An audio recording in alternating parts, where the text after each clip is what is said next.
Good morning, everyone. Welcome to IBC 2012 and welcome to the Autodesk booth. We're really excited to have Brett Richards from Brokendoll with us this morning. Morning, Bill. How was your evening in Amsterdam? It was very Amsterdam. It was very Amsterdam. It's a good way to put it. So tell us a little bit about yourself, Brett. I know you're a director, but I think you used to be a flame artist. Right. You've kind of had quite a journey. I think you're from Australia. That's correct. But yeah. now you live in Sweden. Yes. So tell us a little bit about yourself. Yeah, okay, so today I work as a director, mostly directing commercials. We also do a lot of big stuff for TV launch campaigns, trailer campaigns, that kind of thing. But as Bill said, I went to film school, but then I moved into visual effects. So I was a visual effects designer, a creative director at a post house, and a flame artist for years before I became a director. So a little bit the point of my presentation today is to talk about how I work with Smoke as a director. And basically I work with Smoke because I'm a control freak, and when I sit with Smoke artists I tend to push them out of the way and start take the pen, and no one really liked that, so I bought my own Smoke. Right, so and the name of this presentation is Director on the Box, a VFX artist's worst nightmare. Yeah, it could be, because if you know as much as they do, sometimes they can't kind of get away with anything. Yeah, they can't get away with anything. There's nowhere to hide. So as far as your journey and Brokendoll, I mean, it's an interesting name. I kind of, at first I heard Brokendoll. It doesn't really sound like a visual effects company, but tell us a little bit about the origin of that name. Yeah, no, it's a very common question. Everyone wants to know why Brokendoll, and the actual name is not so significant. It was pretty much random. But the significance for the name for me now is that when I was sort of 18, me and my best friend started up our first little business. And we were doing design work and web stuff and making some films, and it was all very ambitious, and it went quite badly.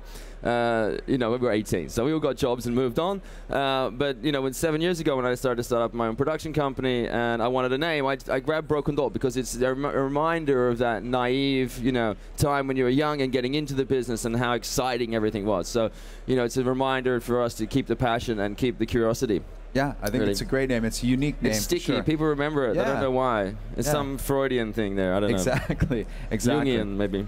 So why don't you tell us a little bit about you know, working with Smoke as a director, controlling. I think you mentioned you're pretty much like other directors, except you like to take control of the visual effects or control of the creative process all the way through the finishing, and so you kind of own it yourself. Yeah, I mean, I think one of the things, like most directors, there's a lot of control in the beginning. You do a treatment, you do storyboards, you know, you set the plan, you're in the shoot, and you're all very much plugged into it. And a lot of guys cut their own spots, so that's unpopular sometimes with their producers. But then once if you're doing VFX heavy stuff, it's often you're handing it over to a VFX artist, and you're suddenly, you know, out of control. You know, but what I do is I like to keep the whole thing, and we'll look at some different projects today. Keep the whole thing up in Smoke, so I can really get my hands on the whole thing and own it, you know, all the way through right to the end. And even as far as like getting mats back from your visual effects artists so that you can grade using the mats that they generate, things like that. Yeah, basically, I mean, either I'll do a job completely myself in Smoke, and then just a one-man army classic kind of Smoke kind of philosophy, do it in one box. Or on the bigger stuff, we see the two jobs, and when a team of artists working with me, stuff coming in from 3D, coming in from comp, you know, what I always do then is I get everything they've done, and I get all their mats, so I can color correct backgrounds, foregrounds, tweak composites, move backgrounds. You know, clients last minute, they're like, oh, I think maybe the actor needs to pop a little more. Right. Particularly if you're working with famous people. They're like, why go back to the 3D artist? You don't want to go all the way back to VFX, start again and go through that pipe, you know, because when you're doing really high-end, you know, visual effects, it's a long pipe. Yeah, sure. You know, and Smoke, if you're getting mats in, you got Smoke, you can do all kinds of stuff at the last minute that normally would be like going right back to you know, comp or 3D even. Yeah, I think that's a great message. So, what have you brought for us today? What are we going to see? Well, the first thing, we got the show reel. We're going to skip through all this because we've just done a nice job of summarizing that. Look, the speed of PowerPoint or Keynote, and here we go. Our little reel about Brokendoll here.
Very nice. No applause. Come on, guys.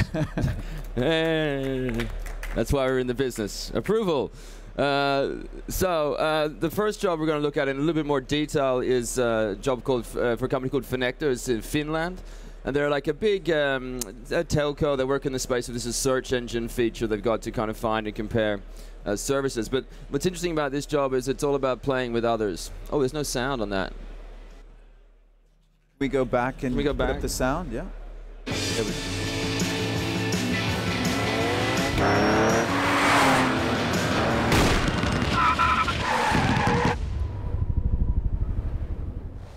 Perkele.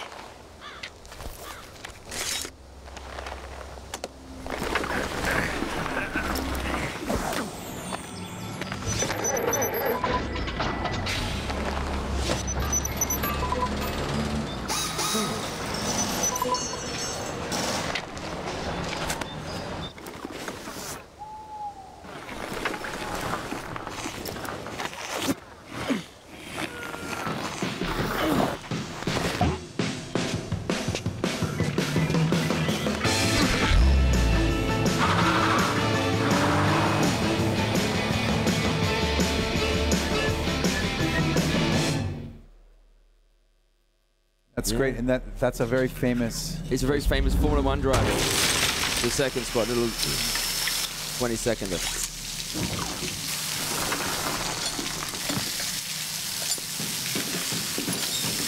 Paikkakunnan parhaat putkimiehet ja muut palvelut. Löydät nyt osoitteesta osuma.fi. So that was Heikki Kovalainen. If you watched Formula 1, he drives for Team Lotus.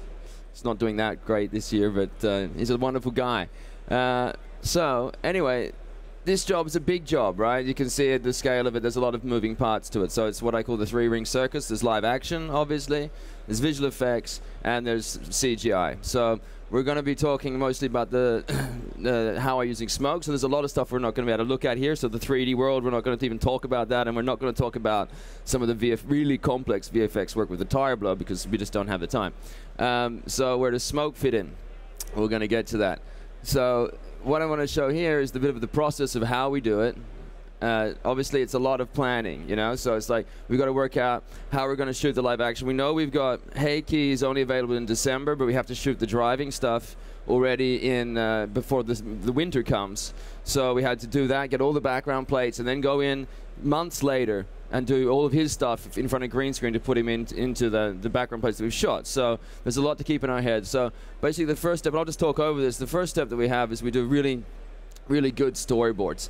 You know, and this is something I'd encourage any VFX artist, you know, if you're getting in briefs early from the agency or from the production company, demand good boards, because this is what enables us to sign off later on everything we're going to do. You know, so everything that's in the film is in the boards, so we don't have a problem with the agency or the client, you know, getting halfway through the job and going, well, this isn't what we thought it was going to look like. So they're kind of one for one on the finished film, you know. Really it was. Really nice to see, you know. So basically what we do is I take this, you know, and once I've got this boardmatic up, I keep that up in my timeline, and what I'm going to do through the whole production is I'm going to replace these elements in the boards with the finished elements as I get them in. Okay, so as a director, my challenge is to think about the whole film, and what I'm using Smoke for is to keep everything together all the time, online, and just iterating. Okay, so getting a shot, refining it, bringing it in, getting a shot, refining it, then handing off shots to, you know, my post guys and giving them feedback. So just for the technical aspect, if people are curious, we did this one on Red Epic 4K HDRI. Smoke handled brilliantly. Offline in Final Cut in ProRes, the transcode from the Epic material. Conformed the red in Smoke, and I think this is one of the things that, like, if you've tried other tools and worked around with conforming, Smoke really shines. It just does a great job on conform. The relinking tools are fantastic. You know, when you're working on the edge too, you know, I think we shot this and it was like the Epic had been available in Finland for a week. Right. Yeah, and it was supported in Smoke. Right. You know, and that was, I mean, that was great. I was like, thank you for that. Once we've conformed it, I then export DPXs off to all the post guys, you know, and that's also a little unusual maybe for a director to be handling something like, you know, conform and handing off DPXs, but for me it means I know exactly what I've given the post guys. I know what plates they've got. I've got the same plates too, so there's nowhere for them to hide. Right, once again, exactly. You know, the evil eye on everything. So the fun begins, and Smoke now works as a hub. And we just sort of talked about it. It's also a bit of a playground for me. So I thought it'd be interesting for you guys just to see what I'm talking about when I'm saying, you know, iterating the film in the timeline. It looks pretty ugly, but halfway through the production, this is how things would look.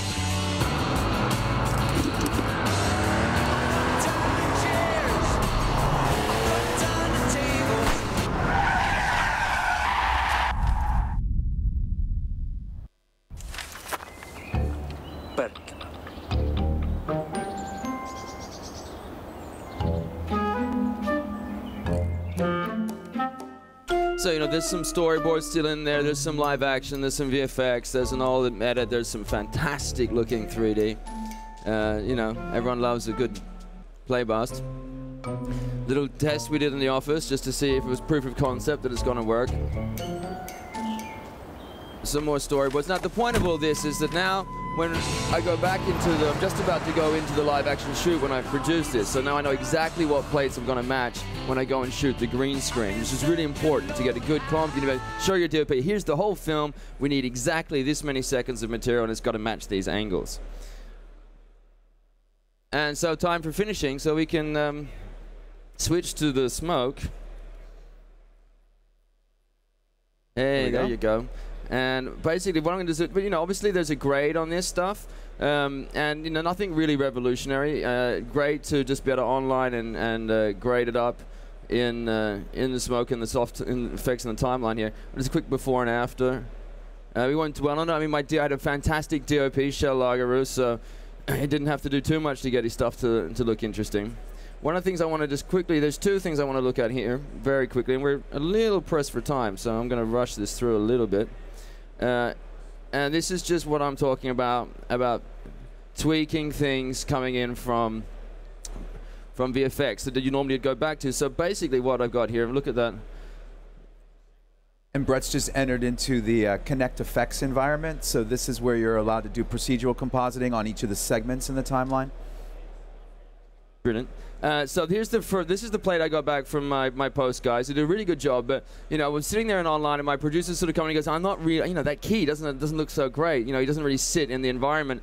And you know, of course, I could pick up the phone and ring back to post, but it's been a while since they've done, you know, handed over the job, and you know, budgets are pressed. And I think, you know what, I can just fix that in Smoke. So basically, I'm taking this matte, taking that background, and then we just run a quick edge detect, a blur, crop that on the matte. And then we've just put a little light wrap in here. So basically what we're doing is just blurring over. It's a classic comp trick, you know, just blurring the edges back over the top. But now all of a sudden he's kind of picking up the colors from the scene and he sits a lot better.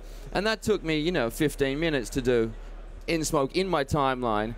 And, you know, I fixed the problem. We saved days, you know, Yeah. going backwards and forth. You know, it's a great example. I mean, he's obviously shot on a green screen, but when you put him in that environment, you want that light to wrap around him. It's a little subtle thing, but an important thing that you can do yourself. Small. I mean, everything kind of in high-end compositing, it's all these tiny little details that make the whole. And if you've got the tools in-house, and you've got the time, and I have the luxury of time, I can sort of, you know, work longer on my jobs. I don't have to clock myself out at 6 o'clock. Yeah, as you said to me at one point, you just are polishing and polishing. This is your baby. Until they make me, you tear it from my hands. Right. Then I can keep the shine.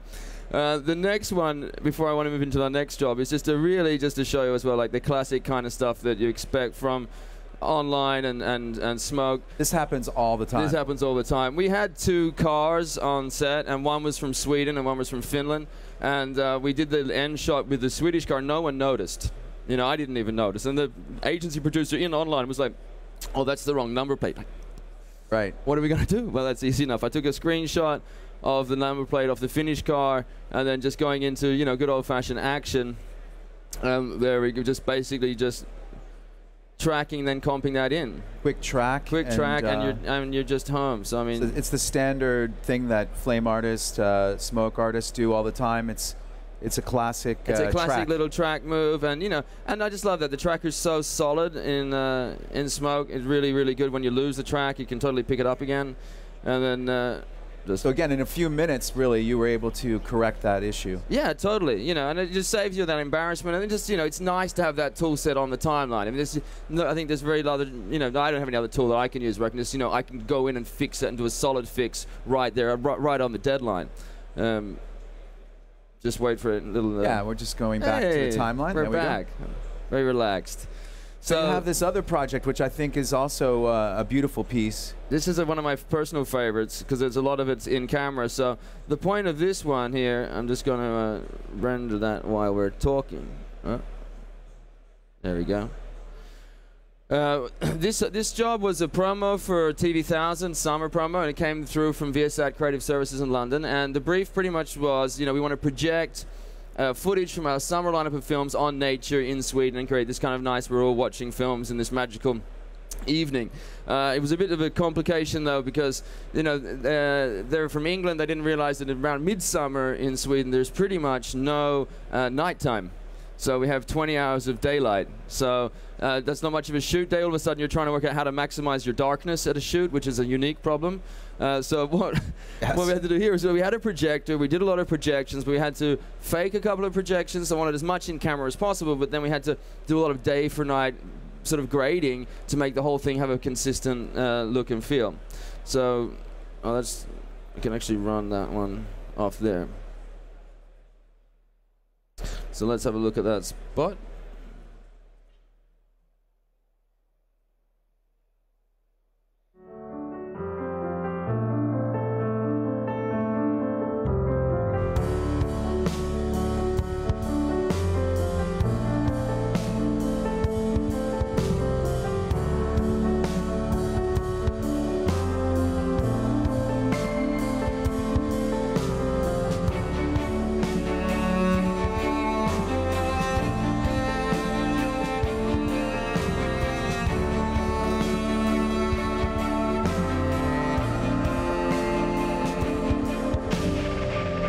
Sorry, that should just check. Hey, look at that. We faked that.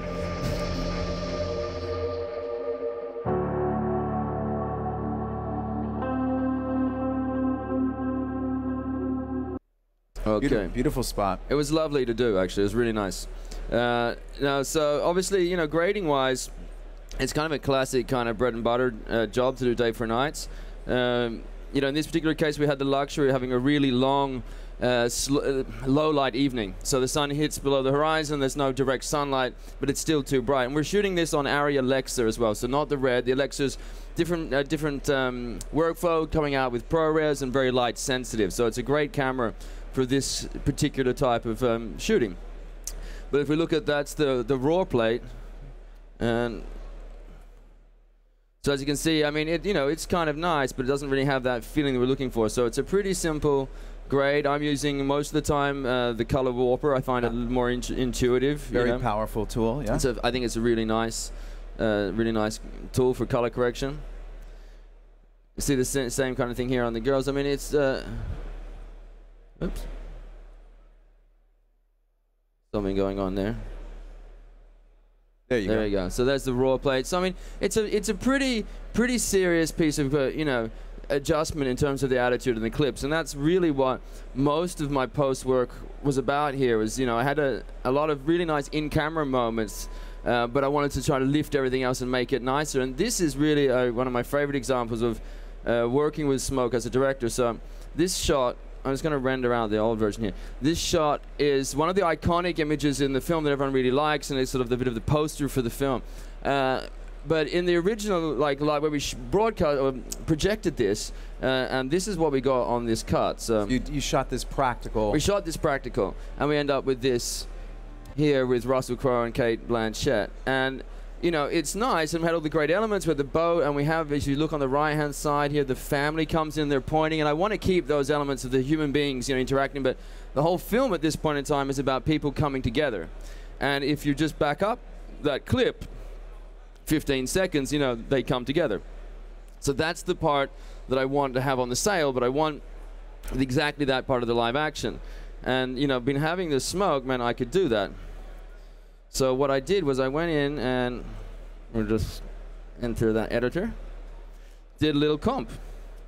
So here we have, basically we took one frame and we didn't have anything on the on the sail, and painted off his head there just to give us a little clean plate. Right. Do a quick garbage mask for that so we can track that in. And then that's the mask here. And then this is the plate that we shot. And the nice thing is, because we shot this practical, I've got all these little elements, little highlights and reflections and stuff. So there's a lot of stuff in there to sell the shot. If I'd faked it from the beginning, you'd miss all of that. It's really tricky to kind of invent this kind of thing. You don't even think about how it would, reflect and catch a highlight here or there.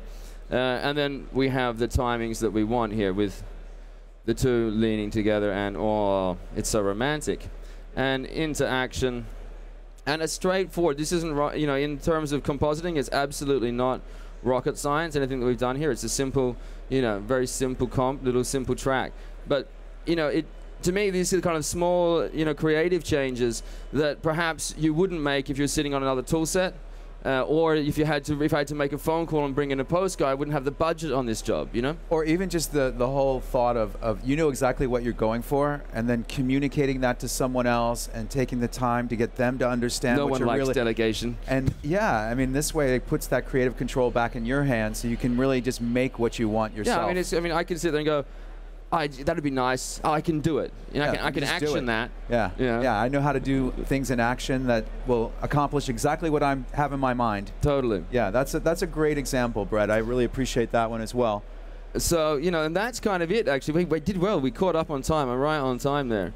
Yeah, no, I think these are great examples. I love the premise when you told me that you wanted to do something, VFX artist's worst nightmare, director on the box. I thought that's pretty funny, because there's so many times when a director has a vision, they want to communicate that to someone else. In this case, you're basically a great example of what a director can do if they buy their own smoke. Yeah, no, it's really great. They can control that process all the way through. They can get mats back and use them themselves, do final tweaks at the end, and really have that control all the way through till the end. And I think that's a great story for other people to hear. So.